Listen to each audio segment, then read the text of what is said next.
ये रही कि 2 बड़े रिजल्ट आ गए और बहुत सारे घरों में खुशियां पहुंची। कुछ लोगों के घरों में दुख भी पसरा क्योंकि जैसी उम्मीद थी वैसा नहीं हुआ। लड़कियों की लिस्ट में कईयों का पहले नाम आ गया था, अब इस लिस्ट में वो नाम गायब था। लेकिन कुछ लोग जिनका नाम नहीं आया था उनका नाम आ गया। तो हाँ, ये इस टाइम पे ये समझना होता है कि जो कुछ हुआ शायद हमने मेहनत उतनी ही की थी। हो गया तो बहुत अच्छी बात है, नहीं हुआ तो कोई बात नहीं। कोई भी चीज़ लाइफ का एंड नहीं होती, कोई भी एग्ज़ाम। अब फिर एग्ज़ाम आएगा, सीईटी तो कंफर्म होना ही होना है।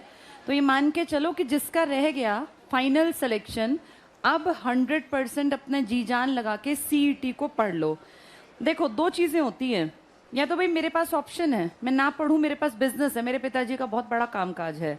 अपने घर की पारिवारिक स्थिति देख के कि भाई मेरे पास कोई ऑप्शन ही नहीं है, मेरे पास सेकंड कोई रास्ता है ही नहीं, मुझे सिर्फ और सिर्फ अपनी तैयारी करनी है। जिस दिन मेरी तैयारी पूरी हो जाएगी और मेरी किस्मत भी मेरा साथ दे देगी, 95% तो तैयारी काम आती है, 5% आपका लक फैक्टर भी चलता है। कई बार ऐसा होता है, बहुत मेहनत कर रहे होते हैं, बहुत मेहनत, जी जान लगा के पढ़ रहे हैं, लेकिन सिलेक्शन नहीं हुआ, लास्ट मोमेंट पे आप रह गए, कभी पॉइंट से, कभी 1 नंबर से, कभी 1.5 नंबर से। ऐसा बहुतों के साथ होता है। तब ये समझना चाहिए कि ये परीक्षा का टाइम चल रहा है, ये भगवान परीक्षा ले रहा है कि 95% के बाद 5% तक का वेट करने का जज्बा कितने लोगों में है, और जिनमें ये जज्बा होता है वो फाइनली निकल जाते हैं। आज वर्षा का सुबह सुबह मैसेज आया मेरे पास। वर्षा अपनी क्लास में जो लड़की थी, कल परसों तुम आए थे, हाँ। अब देखो, अभी 3-4 महीने पहले इसके फादर एक्सपायर हो गए, तो बहुत डिप्रेशन में आ गई थी, ऐसे डिप्रेस्ड सी हो गई थी कि नहीं पढ़ना। अब आज ये होता है, किस्मत कैसे साथ एकदम से देना स्टार्ट करती है। अभी इस रिजल्ट में उसका फाइनल हो गया और आज वो केंद्रीय विद्यालय में सुबह पहुंच गई थी। अभी पीछे कॉन्ट्रैक्ट पे नौकरियां निकली थी केवी में, हो सकता है किसी ने भरी भी हो, तो उसका वहां से भी कॉल आ गया परसों। तो जब किस्मत काम करती है ना, तो चारों तरफ से फिर एकदम से अच्छी अच्छी खबरें आती हैं। या तो कहीं सोर्स ही नहीं लग रहा था, पिताजी के जाने के बाद तो ये लगा लो सब लोग एंटी हो जाते हैं, कोई सोर्स ऑफ इनकम था नहीं, भाई छोटा 12वीं क्लास में, इकलौती माँ और ये बेटी। अब ऐसे टाइम पे कैसी कंडीशन होती है घर परिवार की, हम सब ने देखा, हम जानते हैं।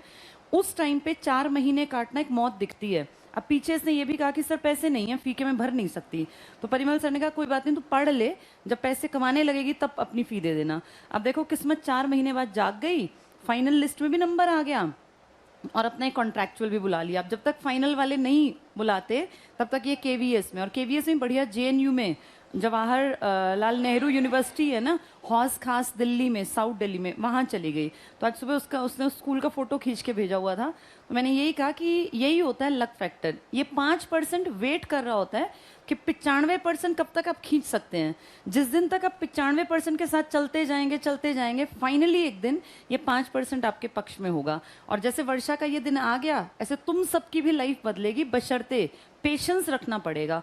बहुत सारे बच्चे हैं जो 4 साल 5 साल तक भी, कई बार ऐसा होता है 5% का साथ नहीं मिलता, वो अपना 95% डेडिकेशन से पढ़ रहे होते हैं पर नहीं बात बनती। ये 95 तब तक ले जाना है खींच के जब तक ये 5% दिखाई ना दे जाए। तो इसमें चाहे साल, 2 साल, 4 साल, 5 साल, क्योंकि तुम्हारे पास दूसरा ऑप्शन है नहीं ना। या तो ऑप्शन हो, अंबानी के बेटे के पास 1000 ऑप्शन है, एक नहीं दूसरा, दूसरा नहीं तीसरा। लेकिन हम आम परिवार के लोग सिर्फ एक तरीके से लाइफ बदल सकते हैं, और वो है गवर्नमेंट जॉब। तो गवर्नमेंट जॉब की तैयारी अब जब तक लगते नहीं हो ना, और ये भी मान के चलो कि जो बच्चा 3-4 साल टिक जाता है ना, उसको बहुत सारी चीज़ें तो अपने आप आ ही जाती हैं। इतना टिकना भी तो बहुत बड़ी बात है। उसके बाद एक छोटी सी छलांग लगानी होती है, बस उसमें दम लगाना होता है। अब जितने लोग यहाँ बैठे हैं और जिनका नहीं हुआ किसी भी चीज़ में, ये सीईटी पे 100% अपनी जी जान लगा दो कि कुछ भी हो जाए मेरा ये पास हो। इसी के बाद तुम एलिजिबल बनोगे पेपर देने के। तो जैसे वर्षा एक तुम्हारे बीच में से एग्जाम्पल है, ऐसे बहुत लोग हैं जिनका लाइफ एक तरह का टेस्ट लेती है। फाइनली जो लोग टिक जाते हैं और जम के मेहनत कर लेते हैं वो पास हो जाते हैं। आज हम लोग अपनी हरियाणा हिस्ट्री का एंड कर